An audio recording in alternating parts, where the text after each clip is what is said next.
Assalamu alaikum wa rahmatullahi wa barakatuhu.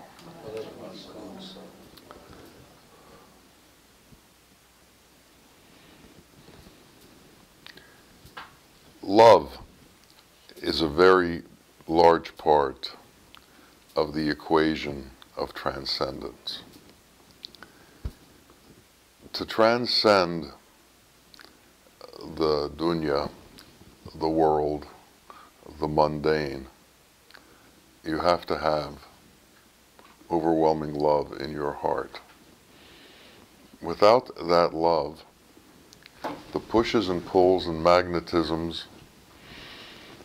of the world pull you into their domain and make themselves seem important to you. But when love is strong and love is real, then all of these pettinesses of the world become not important. The vanity of the world disappears, and the vanity that you carry yourself disappears. But to do this, you have to learn love. And love is difficult to be taught through books. You can read about love, and it is not the same as encountering love in manifest reality. Throughout history and throughout the time in the world, Allah has sent lovers into the world who had as one of their purposes to show people what love was so that they could learn love and incorporate love into their being. And it was through this learning of love and incorporating love into their being that people become able to transcend the world and become closer to God and take the straight path. Religion without love is a dry stick. Devotion without love is dry. Any of the qualities that are supreme and transcendent need the water of love to make them real. Otherwise, they're just words that are repeated that have no real meaning. Reality comes through being watered with love. So, people have been sent into the world whose purpose is to love the beings in this world and to show the beings in this world what love is like. So, if you've traveled through your existence and you haven't encountered love, you don't know the reality of it. But for those who have had the opportunity to meet a true sheikh, a true lover, one who can show love, one who gives love, one who transcends the world through love, you have the opportunity to see love. And seeing love is not the same as reading about love. Encountering love is not the same as reading about love. Within a couple of weeks of meeting my teacher, he said to me, "Stop reading books. Don't even read my books. You have me now." Can you imagine? I had him now. There is no greater gift in this world than to have one who loves and teaches you how to love. It's through that experience of loving the Sheikh that we can then learn how to love others. And what the Sheikh does for you is he gives you this safe place.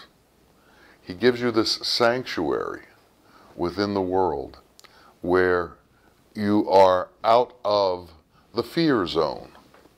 You step into his zone, and it's the love zone.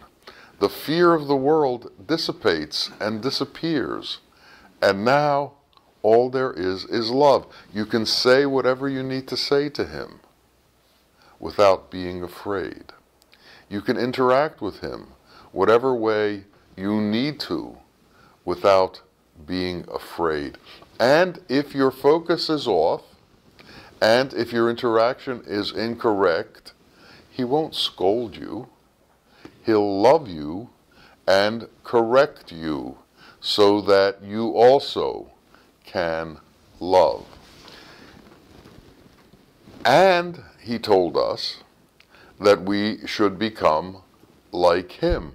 So if you are truly a child of the Sheikh, if you are truly a child of the Kutub, a child of the Muhaiyaddeen, you need to become a lover. And who should you give this love to? Well, first, you should give it to the ones closest to you. Because if you can't love them, you can't love anybody. So it starts in the family. You have to be able to love the family members. Marriage is a particularly sanctified place of love in Allah's creation. And it has been given Allah's blessings. So love begins in the home, and then love spreads out of the home to others. And as you travel through this world and through your everyday acquaintances and everyday meanderings in life, you can be one of the ones who people don't have to be afraid to come close to, who people don't have to be hesitant about, because they know that what is going to be received from you is love. In this world, the devil has taken root in many places. And the devil also exists within holy places. Of course he comes to holy places, because this is where he wants to make his mark. He wants to pull away the ones who have learned to love. And through deception, he enters into you and creates the opposite, or tries to create the opposite of love. Often he hides with a mask that looks like love, but in truth he's doing this the way the snake did it to Eve.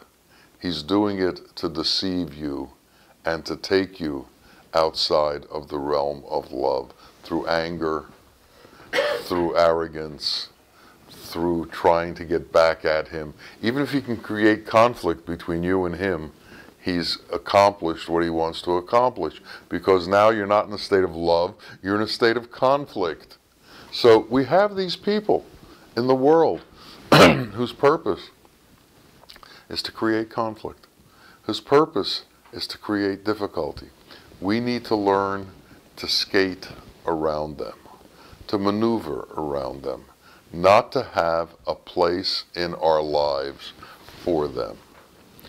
It is very difficult to stay in love when you carry animosity. It's very difficult to be in a transcendent state of love when you carry arrogance. It's difficult to love people that you think you're better than. It's difficult to love people that you believe you are above. So One of the things that Bawa did for us was he taught us how to become small. And in becoming small, we were able to love everybody like he was. He was so small, there was no one that he was above, so he loved everybody. He was able to love everybody. And we need to be able to love everybody. And we have to be very careful that we understand the qualities that are the opposite of love. Stubbornness is the opposite of love. Strong opinions are the opposite of love. The need to prevail in all situations is the opposite of love. The need to control is the opposite of love. One who has to steer everything in a certain way is not a lover and doesn't understand love because they are unable to allow people to develop. They want to put them into molds of the way they think people should be. The lover is different than that.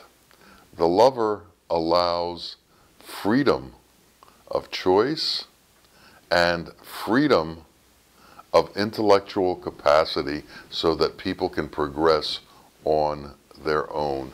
The lover gives. The lover does not impose.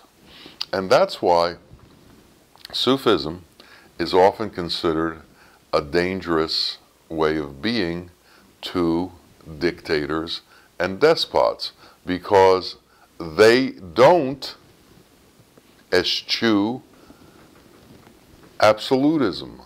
They allow people to find their way, and they love them in that process. We have to learn how to do this, and we have to learn how to do it with our children, with our friends, and with our spouses. If we try to control our children too much when they're growing up and under our guidance, what happens is the children become resentful, and then as they reach their maturity, you'll never hear from them again. When one of my sons was about 4.5 years old, I was scolding him for something. And he looked at me and he said, "Dad, this is your fault." And I said, "Why?" And he said, "Because I'm 4.5 years old and I don't know any better, and you didn't explain it to me." And I thought, oh boy. When the truth hits you in the face, you better react appropriately. And so the reaction was, no more scolding. I'm dealing with an adult who's 4.5 years old, and I've got to speak to him that way. And from then on, I never shortcut anything. I gave him the long version, and we're still very close. And if he has anything that he needs to discuss, I'm the one he calls, because he knows he's going to get a straight answer. Well, this is not just the way to act with our children. This is the way to act with adults. This is the way to act with everybody in your life. When I practiced law, I was something that you call of counsel to a very large firm, which means you're with the firm, but you're really also on your own. Now, all of them by then knew that I had a sheikh, and that I was following a path, and I had a guru, which to a lot of people seemed crazy. But since they came to me for advice, I wasn't crazy, I was eccentric. And they also learned that they could come into my office and it was a free space. They weren't going to get scolded, they weren't going to get demeaned. They were going to be helped as to what their situation was and where they needed help. So the way the world normally looks at things was changed because they got to know me. And they knew the fact that I had a teacher wasn't some kind of strange thing. In some interesting way, it was an assist, not just to me, but to them. And that's what you can do if you love, and if you help, and if you're not looking for any self-motive in return, if you're not looking to get something back. When I was a kid, there was a show on TV called The Lone Ranger. And the Lone Ranger used to ride into towns and take care of whatever the problems were, and then leave the next morning. A comedian whose name was Lenny Bruce did a cartoon of the Lone Ranger, wherein the people, before he had a chance to get away, made him a cake and gave him some sort of honorarium for what he did. And he had the cake, and he found he liked the cake, and he liked the honorarium. So the next time he came into a town, this is in the cartoon, and took care of things, at the end he was waiting for the cake and for the honorarium. And that changed his life. As long as we need thanks, and we need honorariums, and we need respect, and we need these things, the love disappears, because now the love is being given for a motive, and the motive is to make ourselves bigger. Love has to be pure. It has to come from Allah, and it has to be for Allah, and for the sake of Allah, and for the sake of Allah's creations. So as we give love, we have to understand that this love that we give comes from the source of all giving. It's not ours to give. We become a conduit for it. And to become a conduit for it, you can't have blocks within you that stop it from coming through you. And arrogance is such a block. Self-motive is such a block.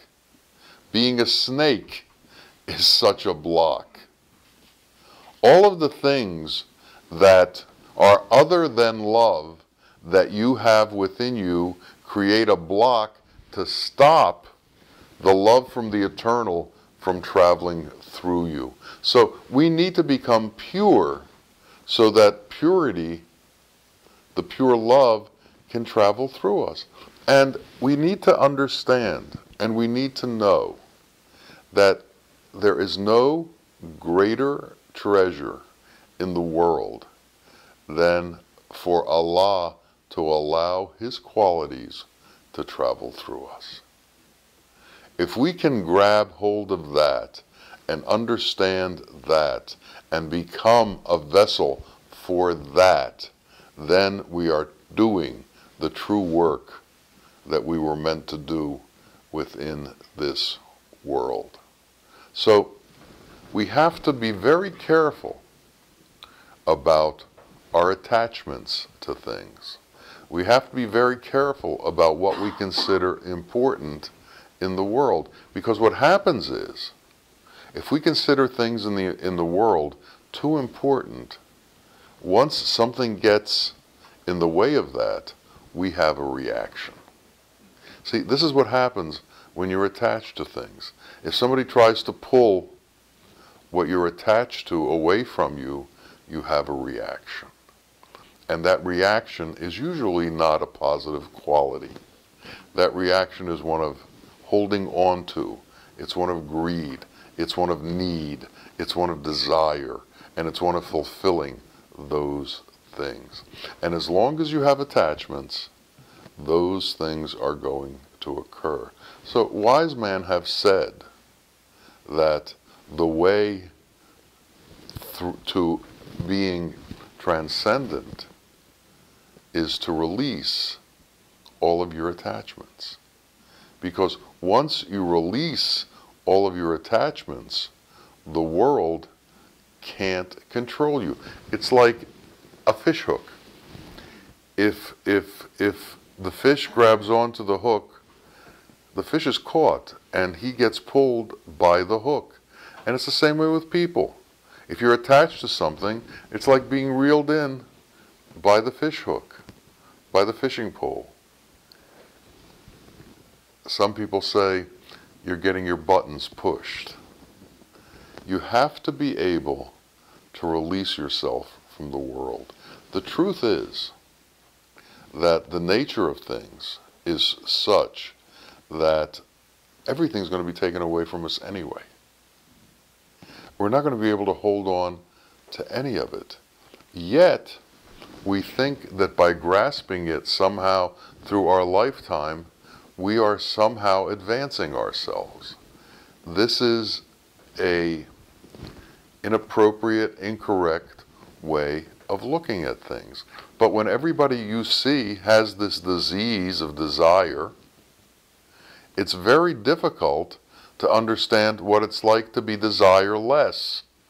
But if you have a teacher who has no desires, and who has no needs, and who doesn't want anything, and you have this example, and you see the nature of this example, and you see how that is a positive thing to be, then you begin to learn.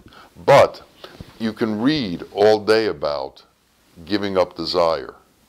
But unless you see the example, the manifestation of a desireless being, it's very hard to understand that.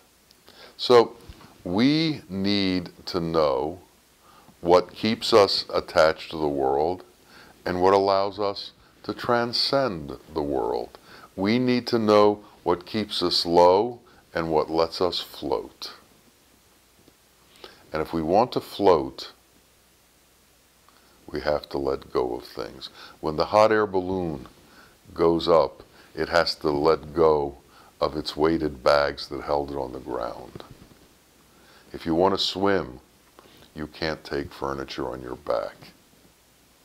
There are just things that can't be done while you're in the midst of doing other things. So we need to learn how to become free. And what's freedom mean?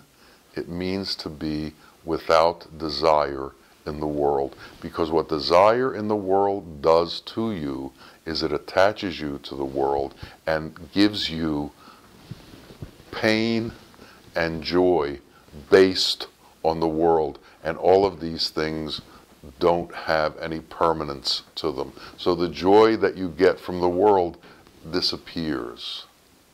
Bao would tell the story of loving your racehorse until the racehorse got too old to win races. Then all of a sudden that joy and that love is gone. We need to tie in to the love that comes from the giver of all things, who loves us for his sake and created us out of his love. And we need to love that way. We need to love for that reason. We need to love with an understanding that love is its own reward. And until we understand that love is its own reward, we're always going to do it for some other reason. I love him because he does this for me. I love her because she does this for me. And if she didn't or he didn't do it, that love would disappear. Well, that's not real love. That's love for the sake of things. That's love for the sake of desire. That's love for the sake of lust.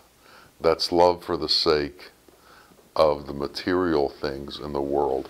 And we are, for a period of time, a material being.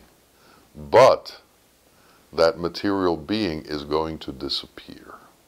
And we are going to become something other than that. We are going to become a being without form. And that being without form can't hold on to any of these things in the world. Imagine yourself as a soul. Do you need a house? Do you need a car? Do you need jewelry? Do you need adornment?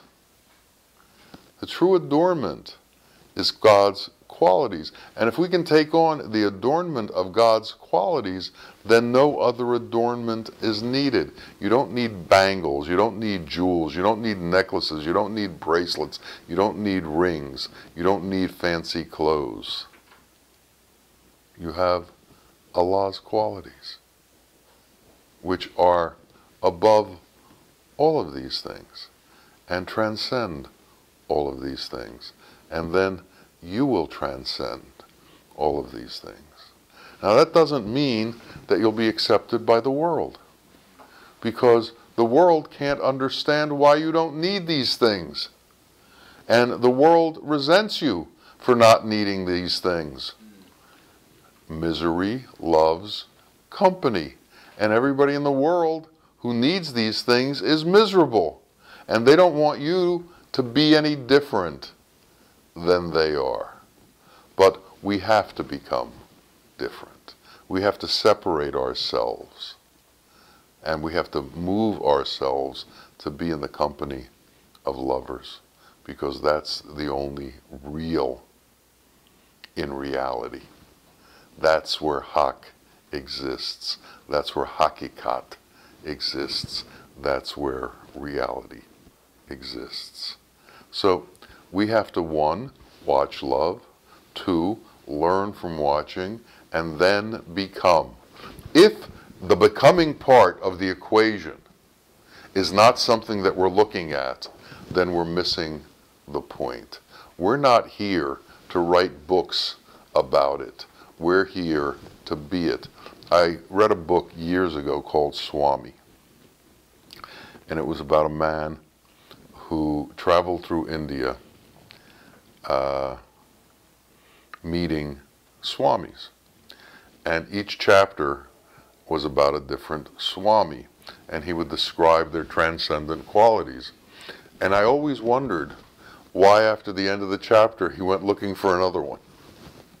I mean, if you found it, you found it. But he wasn't in the business of finding transcendence. He was in the business of finding swamis who talked about transcendence. We need to be in the business of becoming transcendent. And once we find that place, hold on to it and become more in it. I only had one teacher in my life. My wife only had one teacher in her life. We found him, we knew he was real, and we stayed with him. Thank God.